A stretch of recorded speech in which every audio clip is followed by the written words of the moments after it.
there, because I have to take this across to Advocate Swapnil Kothari is now joining me on the broadcast. Thank you so much, Swapnil, for being a part of this discussion. First things first, we'll talk about how there is foul playing happening when it comes to Mr. Wankhede. However, this report itself is claiming several procedural lapses. What does it mean? The fact that this clean chit was given to Aryan Khan in the month of May itself. There were transfer orders where Sameer Wankhede was in fact sent packing. Now, what does it mean for the 7 to 8 officials who were part of this entire drug bust and this entire racket that was so-called busted on the Cordelia Cruise that night? Well, that's one way of looking at it, in the sense that the raid that was conducted was procedurally irregular. Now, what are the irregular aspects of that? The Vigilance Committee has suggested that in its report. That these officials, including Mr. Sameer Wankhede, were motivated to go after that Cordelia Cruise because they wanted to do selective targeting, in the sense that they wanted to haul in Shah Rukh Khan's son. But I will go a little bit further than that. For me, there were no cashew nuts and almonds that were found on that cruise. There were drugs. Yeah. Now, whether they were in person, not on person, they were in somebody else's hand, it's a separate issue that is for the court to decide. And the court had come to a conclusion and granted bail. Now, to say that this gentleman, Mr. Sameer Wankhede, was selectively targeting is the notification, or is the rather the report by the Vigilance Commission. Now, Mr. Wankhede also in turn alleges that he is being harassed by NCB officials for conducting a probe. He has also made a complaint regarding the same, that I have been harassed too by my officials also.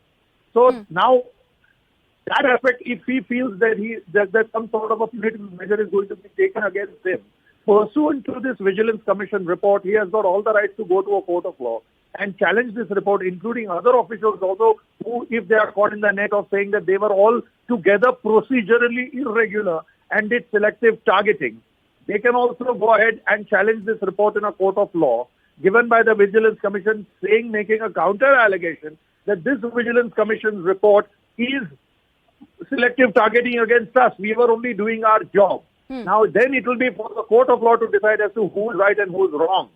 That whether the Vigilance Commission itself has been motivated enough to go after these people. Because it's a little bit rare for me to see that where officials within the same agency blame each other and come out in the open to do so. I think any vigilance inquiry, any commission, any vigilance department, whether it's the Enforcement Directorate, whether it's the NCB, whether it's the CBI, they would generally try to resolve these matters internally, and even if they may kick each other out, make this public enough so that the people lose faith in the functioning of these organizations. Because when this comes out in the open like this, what happens is that it reduces the trust of the people and the faith of the people in the machinery investigating. But Swapnil, okay, now, let me actually put it this way. When we are talking about a drug bust case over here, we are talking certainly in a country where bail still is a norm. Jail is an exception. Aryan Khan had to spend 28 days in prison, where later he was given a clean chit. There was no drugs on his person, in his possession. Even his chats were really taken into account, and that was a part of that investigation process. So that association with that international racket also could not be established. What does it really say about how did this go ahead, and what course did this entire inquiry take? Exactly. Now, that's a very good question. Now, you see, the NCB did its job. At that time, the NCB arrested Mr. Khan's son. Along with that, two others also, I think Munmun Dhameja and the other person also, I don't remember the name. So there were three others. Obviously, this came more into limelight because it was Mr. Khan's son who was involved in this. Or allegedly involved, should I be more precise in this, or supposed to be involved. Now, what happens is that, yes, I have made an arrest as an NCB official. Now, it is for the courts to decide whether to grant custody, extend the custody, take it up to 28 days. The court could have very well said on the first day itself that, look, this is a bogus case, this is selective targeting, no drugs were found in the possession. I'm sorry, this case is bogus. Let's release everybody who has been arrested. Even after 3 days, the court could have come to a conclusion. I can understand the court may say that, okay, I'll give a little bit more faith in the investigating agency. Let me grant them 3 days custody, 4 days custody so as to investigate. And after that, if they don't come out with a plausible, excuse to still keep people in jail, then I will go ahead and release. That is for the courts. So it's the courts that have extended the custody and given it up to 28 days.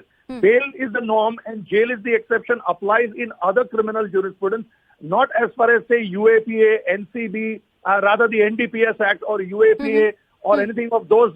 Those are draconian legislation. Where is the reverse?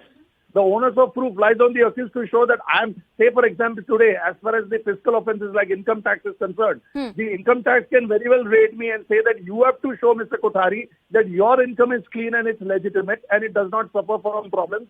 So you have to prove that your income is right. They don't have to prove that my income is black. So Swapnil, why was the raid on the yacht not video recorded? It was mandated, right? Why was it not done? That also is part of the lapse. Yes, exactly. Now, that's a very good question. Now, that is exactly where then Mr. Wankhede and the others would have to show that this raid should have been recorded and any of those things. Now, procedural irregularity, when it comes to that, is a little bit harmful to the case in that sense. But if the prosecution, in this case NCB, is able to show that the drugs were indeed found, whether or not on Mr. Khan's person is a separate issue. Now, that is why the court granted bail, because those were figments of imagination of NCB, that there was some international connection and all those things. But the fact remains that substratum of the case is that the drugs were indeed found, and some 10-15 people were arrested and all of those things. Then they have to go individually, the courts go individually case by case with respect to every person. But Swapnil, it was not a single recovery. We have to also note this fact. It was not a single recovery. The drugs were found on the persons, and this was from multiple accused. And that also was not part of a single recovery. When it comes to that,